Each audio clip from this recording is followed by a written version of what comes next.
ছোট বাচ্চাদের রোজা রাখা শরিয়তের হুকুম নয়, কিন্তু যদিও একটা কেউ রাখে, অনেক ছেলেরা দেখা যায় 8 বছর বয়স হয়ে যাওয়ার পরে, 7 বছর হয়ে যাওয়ার পরে 27-এর রোজাটা একটু রাখে।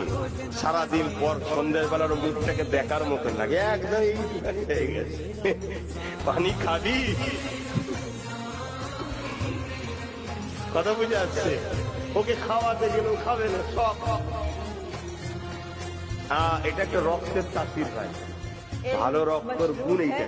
মানে ছেলেরা রাখে, ছোট ছোট ছেলেরাও রাখে।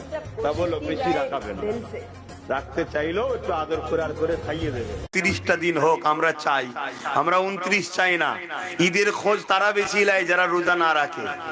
জামা কাপড়ের দোকানে বেশি ভিড় করে তারা যারা রোজা না রাখে। খারাপ নেবেন না। হ্যাঁ, যারা রোজা রাখে তারা কাঁদে যে আল্লাহ আর একটা দিন যেন হয়, কাল যেন চাঁদ না ওঠে, 30টা পূরণ হোক আল্লাহ। কি গো, আমি ভুল বলছি না?